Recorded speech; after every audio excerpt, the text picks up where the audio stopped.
Case study research can be defined as a research approach that is used to generate an in-depth, multifaceted understanding of a phenomenon in its real-life context.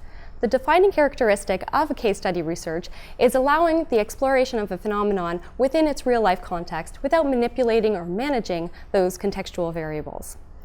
Case study research lends itself to how, what, and why type of research questions, and will use multiple forms of data in order to take a deep dive into the phenomenon of interest. The unit of analysis in case study research can be the case itself in the instance of a holistic design, or can be multiple instances of the phenomenon of interest in the instance of an embedded design. Now, there are multiple advantages using a case study research approach.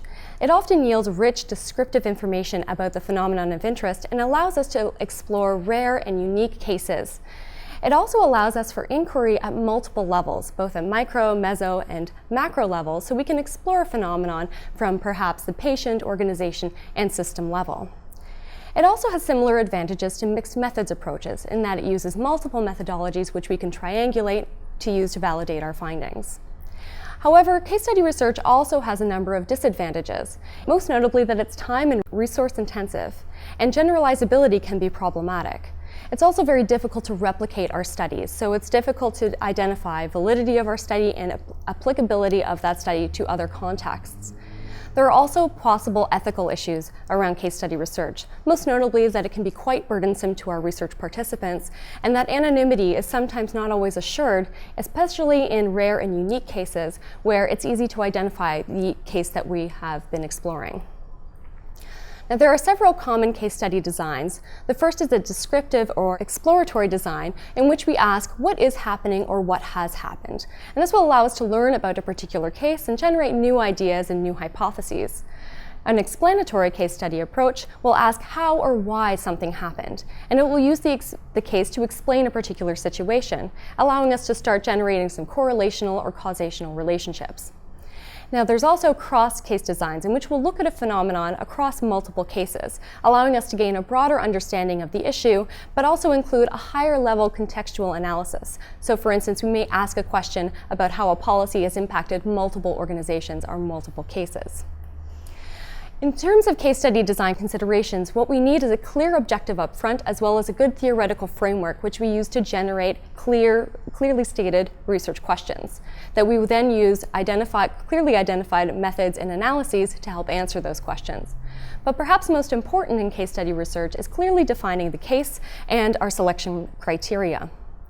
Now, in terms of defining our case, the key here is identifying variables that allow us to determine what's in and what's out in terms of what we're going to look at.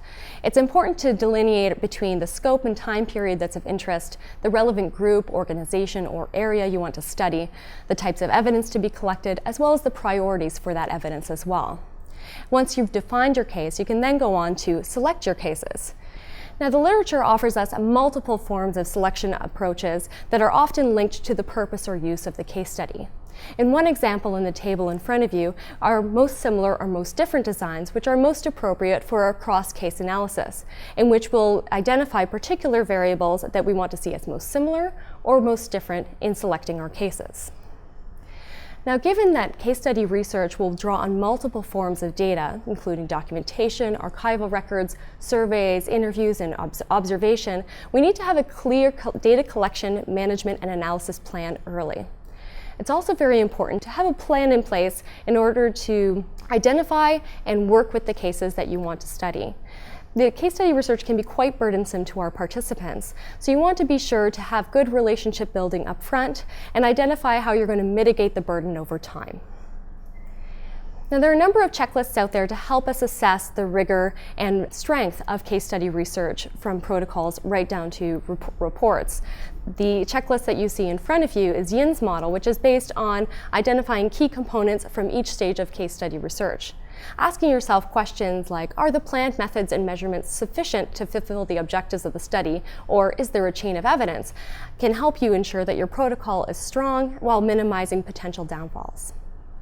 Thank you, and please visit us at www.hsprn.ca to access an in-depth handout regarding case study research and to access our library of research methods and handouts.